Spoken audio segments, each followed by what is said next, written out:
What's up, guys? This is Stephen with Gravitate. I have some friends with me as well. Colten, Hi. introduce yourself. Yeah, I'm Colten Tidwell, CEO of Gravitate. Happy to be here. I'm Alan Hwang, Director of Growth at Gravitate. Probably should introduce myself, Stephen, Senior Strategist at Gravitate. And today we're going to be talking about e-commerce and retention rates.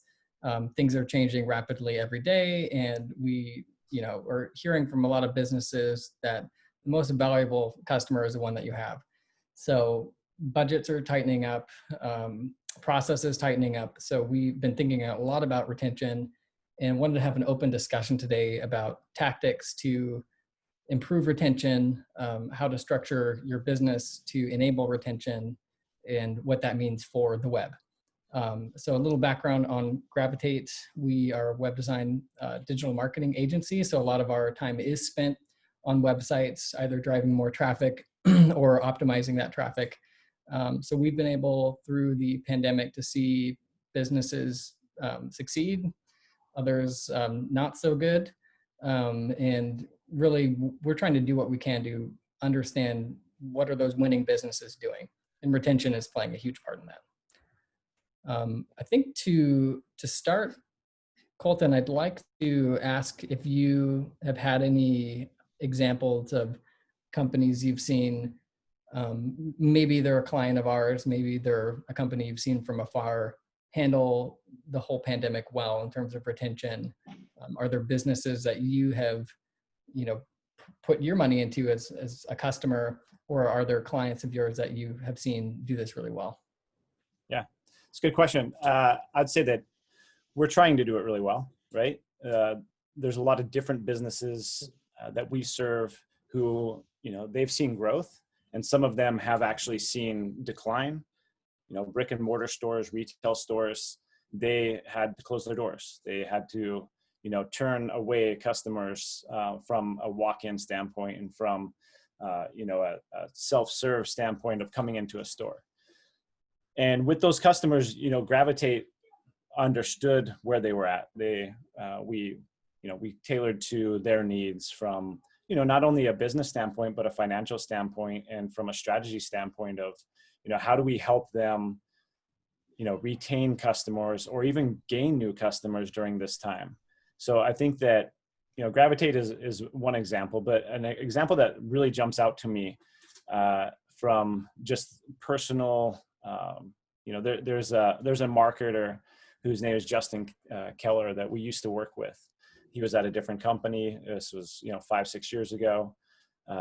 He's with Terminus, and they have done just an amazing job at account-based marketing. And that's what they're all about. And, from, speaking with him through, LinkedIn, or looking at, what they're posting and what they're saying about their retention, you get this picture of, their customers are everything to them right now.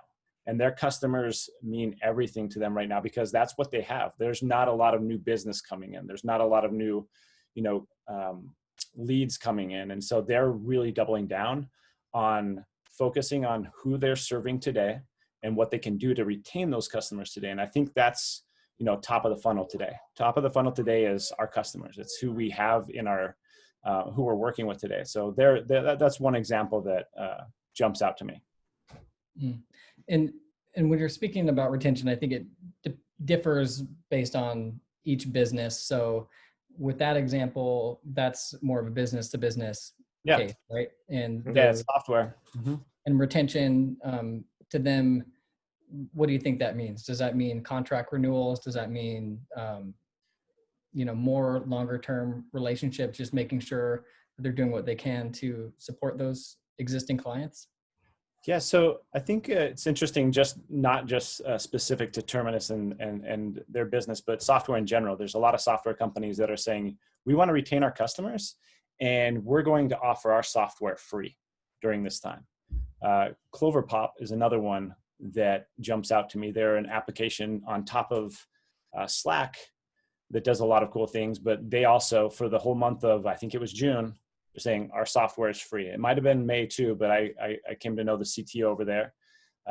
during this time, and they've offered their software for free. So for retention for software, I think it's understanding that, checkbooks, checks aren't going out, checks aren't coming in.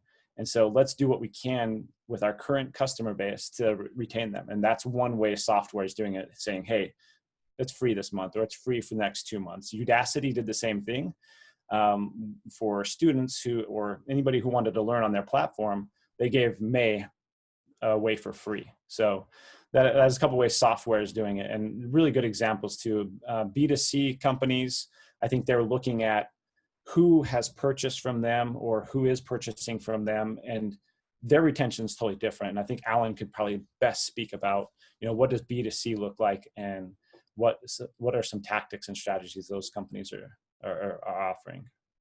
Yeah, definitely. As far as the business consumer, I mean, when everything kind of happened and people weren't able to go to retail stores and start shopping, I think the initial reaction was to just like, what do we do with our budget? We should freeze everything, like, how do we react to this? And I'm really proud of our like B2C customers and our B2C like e-com focused customers, and how they have been able to address things. And because there's a cheesy way to do it, and then there's like the right way to do it. Luckily for the clients that we work with, retention is always part of the strategy, especially when it comes to paid advertising. In any of our sales proposals and any strategy talks, you'll see that we say we reactivate your existing clients or your existing customer base. That's something that you should just do as a best practice, because it's a lot cheaper to get existing customers to buy back in than it is to find somebody new that will buy your product for the first time. So luckily, a lot of our clients already had that play. And we just amplified that quite a bit more as a focus, because it's basically like, we know this base is going to be purchasing from us, and they don't have a subscription base. They aren't a software; it's literally a consumable product. So how do we get these people to still interact with us over this time? And there's a lot of discussion around that and how to approach things. I saw some companies, none that we work with, but companies saying things like, hey, this is what you can buy with your stimulus check from our company, like $1,200, this is the package you get. And we had some questions around that. It's like, let's not do that, because it's not what our brand's about. We have a beef jerky company that we work with. And instead of saying like, stock up on beef jerky, like you better get it now while you can, while everybody's kind of freaking out and buying up toilet paper. We had like more of a playful way around just saying like, beef up, here's a discount code, we're doing free shipping now, things like that, versus just going straight at it and being a little bit too cheesy with marketing. And that worked really well, not only in retaining customers, but actually helps expand as well. Like we saw a lot of net new customers come through the doors for B2C clients. Yeah, I think particularly B2C, when you have higher transactions or higher transactions per customer, like you don't want to spoil that relationship too quickly by doing something that will benefit you as a company in the short term, but may in the long term leave a bad taste in your customer's mouth. In terms of budgeting, just to get nitty gritty for a second, how do you see things changing? You mentioned targeting or retapping existing customers is becoming more of a focus. Does that mean you're spending, or you're seeing more spending on remarketing, and you're seeing more spending on email, or what, how have those channels differed over the last 3 to 6 months? Yeah, definitely. I don't necessarily want to say that we emphasized a lot on like our clients are sending out twice as many emails to customers and things like that now. It's maintained pretty well because we've generally had pretty sophisticated campaigns to where it's just carrying on. We're just doing our normal marketing. It's just more of the approach as far as email. Like, how are we talking about things? Do we need to address things head on, or can we have like a more strategic way of like still being on brand and showcasing our support and that we're there with them, but not necessarily breaking brand to directly address what's going on? Because with some of our B2C customers, it's more of like a luxury leisure item. Like it's kind of like your way of going outside of the normal 9 to 5 anyway. So let's try to keep that up and keep that playfulness a little bit. As far as advertising and remarketing, we're very analytical to where we're able to see when we maximize audiences. We call it like audience exhaustion, essentially. we always have a bucket of our ad spend that goes to what we know works and what's going to drive revenue, right? And then we have this other bucket that is going to be a lot more testing.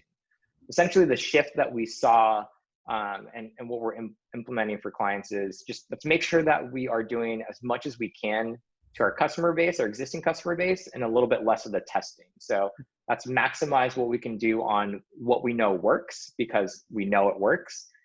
That's reactivate and have some campaigns specific to existing customers because we know we can get them to purchase again. Not to the point where it's super annoying. They just purchased. Let's not blast them with ads, but maybe if they purchased a month ago or 2 months ago, to reactivate them. And then we still have a testing budget. It's just maybe 10 or 20% smaller than it was previous because we want to make sure that we're maximizing what we know works and what's going to drive revenue in. That being said, surprisingly, our customers or our client customers have been really great to where during the whole pandemic that's going on, they've actually kind of doubled down and bought into the brand more. A lot more e-commerce transactions are going on right now, as any statistics would show you. But we're actually seeing cost per acquisition, even net new, go down, as well as the reactivation of customers go down. So we found a really nice balance, and really appreciative and thankful that it turned out that way versus everything kind of tanking. Yeah, I think it differs quite a bit as well for companies that have infrastructure in place to support that growth or support customers that are willing to buy right now. There's so many businesses that are quick on their feet. They're right now, they're just scrambling, trying to figure out we've never done this before. We've never sold online. What would you say to a business, because I know we get this all the time, that is looking to transition to e-commerce, but not looking to transition to e-commerce? They're looking to go now. They're looking to go fast. What's the best approach for somebody that is new to this whole world of e-commerce, assuming they have a product to sell? Yeah, I don't want to plug ourselves too much, but actually kind of reactive to that need, we created like an e-commerce fast package. You guys know I'm a huge fan of Shopify, and Gravitate also builds WordPress, but we kind of focus more in the simplicity of Shopify, more targeted towards small businesses of how we can help them get online quickly. That being said, I feel like everybody's kind of felt like it's always been on top of mind of every business owner. Like, we need some sort of online capacity. Like, we need to be able to function online in some way. This was kind of just, kick in the butt to like, oh, we need to do it now. So even as things start reopening, our clients that have transitioned to have some sort of e-commerce or some sort of digital presence have seen that as just another vertical that's paying off for them now. And it's going to extend into the future as well. Like, now it's like a new area that they can start driving revenue in from on top of their brick and mortar of what they traditionally have had. But I would say also, if there's a business right now that is just wanting to start out, I think it's important to, one, be patient, because you're not going to get it up. You're not going to get your website up overnight, and you're not going to get everything ready for e-commerce overnight. And so be patient, take small steps, get 3 products up, get 4 products up, get 5 products up, and start there. Get those key products up that people want, and start. Hopefully you've gained some sort of email list from your brick and mortar business. Hopefully you have some sort of way to reach out to the customers that you already have. And now you can let them know, hey, we're online too. And you can get these same products that you've been coming, in to the store to get online. And here's how you do that. So patience, I think, start small and don't get overwhelmed with everything that you need to do, because digital, you could go, sell on Facebook and Shopify, and you could do so much, but start small and be patient with yourself and your brand. And you start there, and you're going to have success with 1 product, 2 products, and then you start adding on top of that. So I think that's, a route for, the small businesses to consider as well. Yeah. Interesting. Yeah, I think that makes a ton of sense. What about those customers that are doing, they're just continuing their e-com efforts? It's been a smaller part of their business, and maybe that customer base is smaller, but they need to add revenue to recoup for some of that in-store stuff. What are ways that you've seen or you think would be successful for driving increase in revenue without changing the customer base or without changing the volume of a particular product? I'm kind of teeing this one up, but one thing I'm thinking about right now is like complementary products or introducing new things, just new stuff, innovating in this time. I'm just curious to talk about that a little bit. Yeah, I mean, locally, one of the companies that jumps out to me, and Alan, you can probably speak to this company, is Ryonet. They're a clothing company, but they went into making masks, right? So, not a lot of people buying clothes, not a lot of people buying shirts, not a lot of people spending money to design new gear with them. So they turned to making masks, and they've had some success there. So I think that's one way a company has innovated in this time. I think that with where you started, Stephen, was, what does a company do right now that has some sort of client base? They're not a large client base. They've done e-commerce, but it's not a lot. I think that you have to really focus on who those people are, like who are those customers and how can you reach them again? And so, they've purchased from you before, they've purchased from your business before. They might not be doing that right now, but you could tee up some sort of email marketing campaign. You could tee up some sort of, customer feedback study, customer feedback poll, and start learning about these customers and start learning about your actual customer base right now so that you can sell them something and you can recoup some of that money and start to have them be a repeat customer. So I think that's a couple strategies and tactics that could work right now. Yeah, I think it's a mix of some product adjustments, like Colten was saying. A smaller business example of that is all the local coffee shops here in downtown Vancouver started canning their coffee, doing like oat milk lattes and things like that, which I thought was super smart, right? The other piece to keep in mind is that your customer base, they don't want to see small businesses go away. They love you and they want to see you thrive. So, asking for feedback, asking for help, things like that, I think is huge, especially in like tighter knit communities like what we have locally here. I saw a lot of that and it was pretty effective. I like that. I think customer surveys is an awesome tactic right now because as things are so open-ended, maybe asking some open-ended questions to your customers would be great. Thinking about some of those like leisurely products and activities that you're talking about, Alan, where people are dying to relax right now. People want to escape and have fun. And if you're a product or you're a business that offers some sort of entertainment or some sort of escapism for your end customer, and they can't do that thing right now, they can't go to the movie theater or they can't go to the skate park or whatever it is. I think talking to your customers and understanding what are your pain points right now and how can we innovate. Is there a way that we can, work with what we've got right now while we're all at home? Yeah, that's great. I think that's perfect. I think another example, well, first off, talking about that, to be able to design a poll, there's tools. Let's talk about the tools real quick. You can use Hotjar, you can use Qualtrics, you can use, simple forms on Google. So those are some, tools that you can use to do these polls.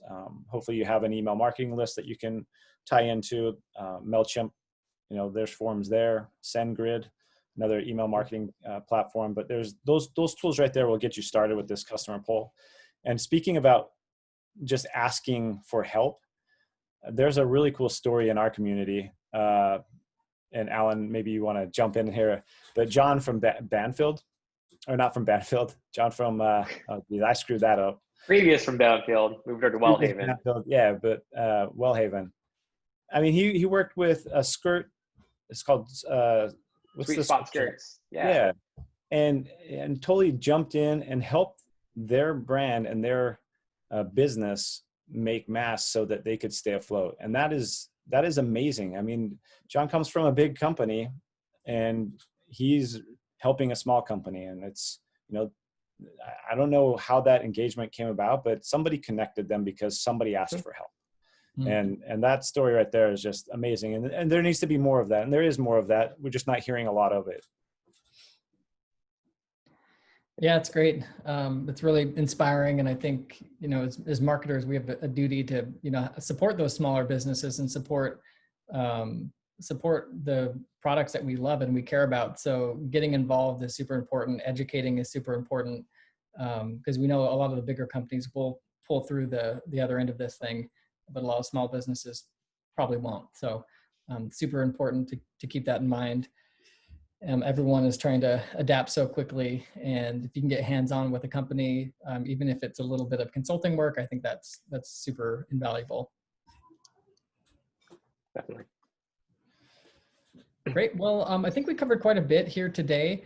The plan is to do this on a regular basis, to talk a little bit about e-com, talk a little bit about the state of marketing and how things are shifting and changing, either on a weekly or bi-weekly basis, depending on scheduling. Any other parting thoughts, you guys, before we wrap things up? Yeah, I would say that the best model for customer retention is to take an active approach and just be active. There's a lot of people that are sitting home right now and can't go out because of quarantine. And if you take that active approach, you're going to be top of mind for them. Whether they're a current customer and they're loyal to you, whether they're a one-time shopper, or whether they are just looking for a solution like you have to offer. So if you take that active approach, I think that you'll have success. And yeah. Yeah, and I would also say, adding to that, just looking more long-term than short-term. Like, let's not have those knee-jerk reactions to where we're making mistakes in our messaging or what we're doing as a business or a brand. Think about the repercussions and how things can play out over the next 3 to 6 months and even years from now, because this is a pretty critical time for a lot of people. So that's make sure that you're being cognizant of what's going on and what you can do.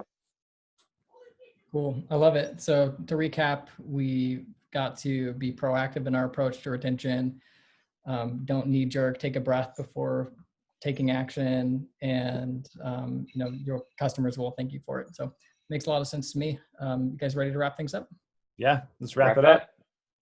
All right, great. Great. We Thanks, will Steven. Thanks, time. Alan. Yep. Yeah, Thank you. thanks, guys. Bye.